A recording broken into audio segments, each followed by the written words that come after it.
Side 2 begins with Ripcord, another rock and rolling 90s track where Ed O'Brien's and Johnny Greenwood's guitars switch between sweet strumming and loud crunging, as does Philip Selway's drums. Even when Tom York starts singing already, hear about a soul being destroyed with clever toys for little boys, and how inevitable it is. I guess he was onto the conspiracy that 80s cartoons and toy adverts were just part of some nefarious plot to control the innocent youth of the world. In the bridge slash pre chorus, you feel it till you're dry, you feel it till you had enough, and you don't understand. Well, don't leave me high, and most certainly don't leave me dry. Aren't I a dork? In the chorus itself, he simply repeats, no ripcord. A ripcord, for anyone who may not know, is a little cord thing that you'd pull to open up a parachute. So he's likely literally singing about skydiving and whatnot, as evident when he also mentions an airplane as well. But then later, he also sings 1,000 miles an hour on politics and power that you don't understand, as well as the answer to your prayers will drop you anywhere. So now this jumping off a plane and skydiving is being used to represent going head first into an area that was as complicated as politics or some form of position of power. Either aware or unaware of the risks, responsibilities, consequences, etc., that may come of such. And when you bring in the ripcord part into it, this could be very well about how one could very easily, lose their chance of getting out of or even surviving an intense and heavily demanding situation. And even after such a very long fall, that hard, sudden stop and land at the bottom is inevitable. Like I might have mentioned, the music itself does seem to reflect that kind of idea. How life can either be calm and easy or loud and challenging, and how it can easily shift from one to the other. In some way, it's like a spiritual predecessor to Paranoid Android from the OK Computer album, both musically and thematically. I already talked a bit about that song in my OK Computer review if you want a bit more insight on that, so there you go. Next we have Vegetable, another calmer and somewhat softer track that reminds me a little bit of Shipwrecked from Genesis's Calling All Stations. In this, Tom sings from the perspective of someone who has worked hard and tried hard, running around in a domestic bliss, fighting hard and dying long, which I can imagine spending most of your day in the kitchen making nothing but sandwiches would feel like. I never wanted any broken bones, scarred face, or no home. I'm pretty sure no one would want any of those at all. Your words surround me and asphyxiate, and I burn or hate. Or that could just be the boiler malfunctioning, emitting a lot of carbon monoxide. Similar feeling. Funny enough though, this song is probably unique in one aspect, the chorus, or rather choruses, since this technically has two different types. In the first half we have Tom repeating every time you're running, then each time followed by something like out of here, or I get the fear, or out on me, or I can see. This could likely add to the whole domestic idea of the song. Then at the midpoint and into the second half of the track, we get a different sort of chorus as Tom proclaims that he's not a vegetable, he won't control himself, and he spits on the hand that feeds him. Vegetable is often used to refer to someone who's in a vegetative state, seeming awake yet unable to move or respond or even show any sign of awareness of their surroundings. That or someone who has a very dull and inactive lifestyle. Though either way seems just as likely fitting here, as if Tom himself is trying to get across that he isn't weak, he isn't lazy or unresponsive, and he isn't to be taken as a victim of some form of abuse. He'll fight back and stand up for himself if necessary, even if he ends up losing control of his own reactions. It's quite compelling the more I think about it and read into it, and hopefully you might get something out of it as well. Prove Yourself is another somewhat short song with some rather depressing yet simple lyrics, at least depending on how you may interpret it. We already start off with Tom's voice over an otherwise solitary electric guitar, mentioning how he can't afford to breathe in this town. I think what he means by that is this town has put a pretty high price and rent on the oxygen, and Tom is already behind on his taxes as well as broke. Nowhere to sit without a gun in my hand, look back up at the cathode ray. The cathode ray, for anyone who again may not know, is usually referred to a beam of electrons emitted from a discharged tube, and that's how we had TV screens for a while before we got stuff like plasma screens, LEDs, LCDs, etc. Then Tom weakly repeats that he's better off dead before the music itself explodes into full-on 90s alternative rock as we hear some backing vocals, presumably from the other Radiohead members, repeating "Prove Yourself," as if to tell Tom that suicide isn't the solution at all, nor should it be. He can prove himself to be just as worthy and important to a society as anyone else can be. He wants to breathe and grow, but admits he doesn't know how. He works, he bleeds, he begs, he prays, as if all this work is too much stress for him, relapse him and making him feel unsure and doubtful if this would even all be worth it at all. But of course, that chorus keeps coming back and repeating, "Prove yourself," again to get him going back up and more. Then we get, quite honestly, a brief yet underrated guitar solo that really drives home the emotion of this overall track very well, with an equally brief rolling drum solo from Philip before the guitar continues again, with Tom and those backup vocals repeating their competing yet contrasting lines back to back before the song eventually ends. It's honestly another underrated track in Radiohead's discography and deserves better appreciation. And I think it might be a good motivator to relate to for anyone who may feel like too much weight and stress is being put upon them and getting in the way of anything. Prove yourself to not only be strong, useful, and caring, but also above all, important. Because you are important to a lot of people, more than you might even realize at first.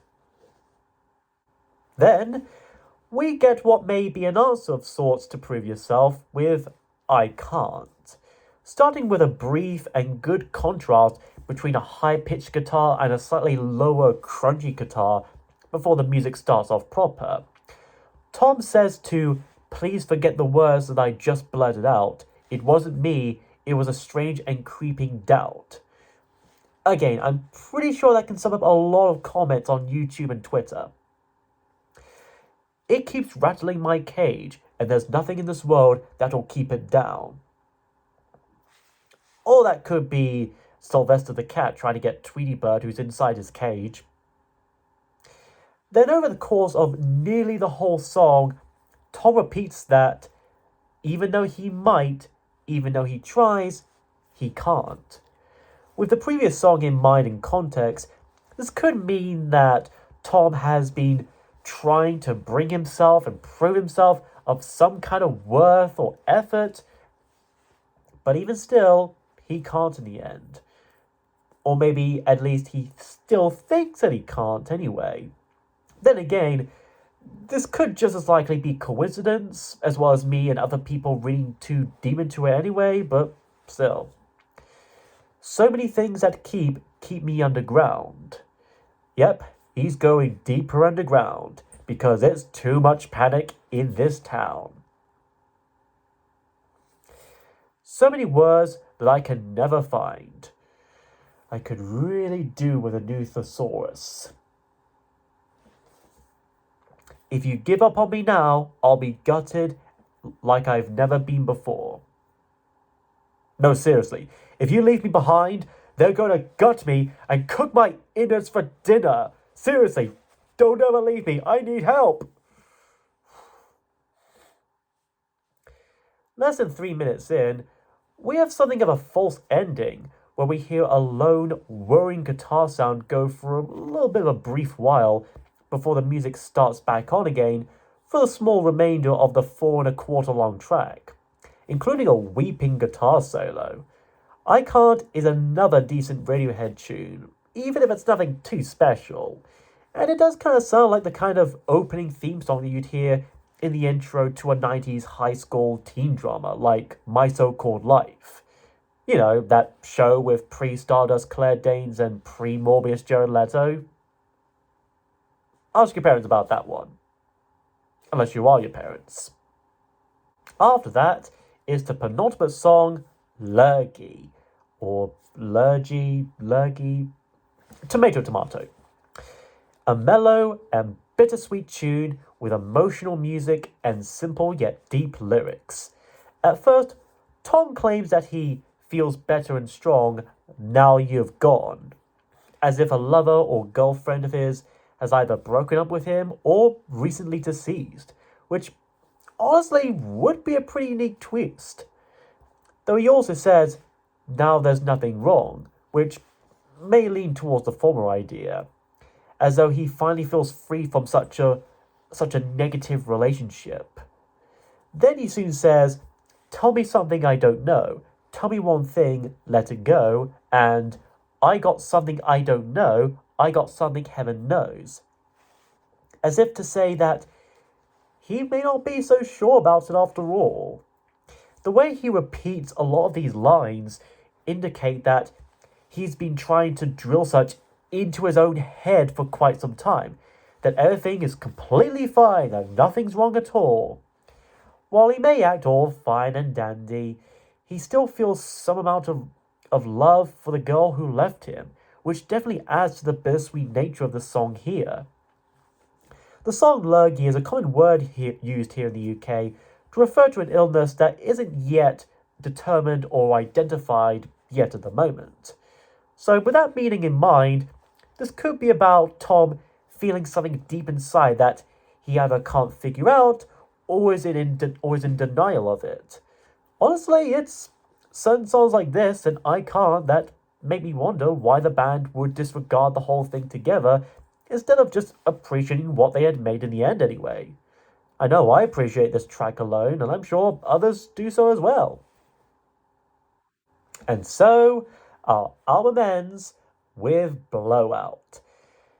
And, well, it's quite a song to blow out on, as Tom sings some more about emotional attachment, or rather, detachment. Always wanting to feel something true and genuine again, and yet feeling like he has a Midas touch of sorts, that anything and everything he touches, all wrapped up in cotton wool and sugar-coated, would turn to stone. Okay, you see, you got your mythologies mixed up there, Mr. York. Medusa is the one who turns people to stone with her stare, while King Midas turns things to gold with his golden touch. You can get bogged down in so-called research, you know. I'm fused just in case I blow out. He's TNT and dynamite, and he can win the fight. He's a power load, just watch him explode. I'm glued just because I crack out. Then he really needs to stop having people drop him at any chance and misfortune. Although he could be referring to a different kind of crack. Then around the halfway point onto the end, the music culminates into a collage of smashing drums, screeching guitars, and whirring sounds, almost like a jet plane engine gradually taking off, and it all builds up together and gets louder and more intense, like a roller coaster ride before it eventually slows down to a halt and finally brings the whole album to a close. The song itself, while conclusive in its own right, is also pretty much open ended enough so that people could imagine where they would go from here on.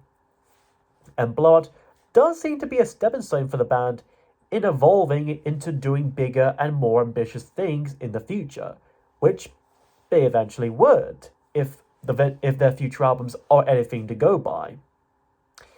And as for this album, it's honestly pretty good, though I can understand why the band themselves may not think as much of it. It seems clear that they don't want to just be associated with that album, the Creep song in particular, and kind of see it as kind of a lowish, amateurish quality at a time where they were just trying to gain some experience and trying to record, mix, produce music and all that. And they don't want to be seen as just a mere one hit wonder. Compared to their later albums down the line ever since, with their more experimental music and thematic lyrics, this seems more basic and low fidelity. Almost a bit like looking back at early episodes of a web show that you've been doing for at least a few years so far. However, that being said, I wouldn't really say it's bad though, far from it. There's not one song here where I thought, wow, that really sounded awful, or this is just wannabe teenagey angst or something like that. Without ever even needing to compare this to something like OK Computer, Kid A, Hail to the Thief, or Moon Shaped Pool, Pablo Honey still stands on its own as a classic British grunge rock album of the early to mid 90s. Not just the singles like Creep or Anyone Can Play Guitar, but also other songs like How Do You, Stop Whispering, Ripcord, Prove Yourself, and Lurgy as well. While I usually like the Britpop scene of that same era, like Blur, Oasis, and Suede, I don't mind a bit of dark and even slightly edgier music every now and then. I mean, who hasn't had a phase in their childhood where they mostly listened to edgy, angsty, new metal rock music back in the day when it was hip and popular? And a little bit of interesting trivia or two regarding the song Anyone Can Play Guitar, which I forgot to bring up in part one. According to one of the album's producers and mixing engineers, Paul Q. Calderi, he had everyone in the studio, including the people catering and cooking, to make sounds out of guitars to live up to the song's title, while Johnny Greenwood used a paintbrush to play his with. And the overall album itself apparently costed about £100,000 to make. And for a studio album and a record that costed that much, it still sounds good to this day. But anyways, those are just my curious thoughts and a bit of facts and trivia on this album and the reputation around it. What be your thoughts? You think this is a good enough debut for one of the best rock albums to come out of the 90s? And what be your favourite Radiohead album? Let your thoughts be known in the comments below. And that pretty much ends an initially unintentional but still interesting look at a few various debut albums from certain bands and artists. I hope you enjoyed them as much as I had at least. Next time we go from looking at first albums to looking at a second, as we take a covering look at a rather early album by the Electric Light Orchestra.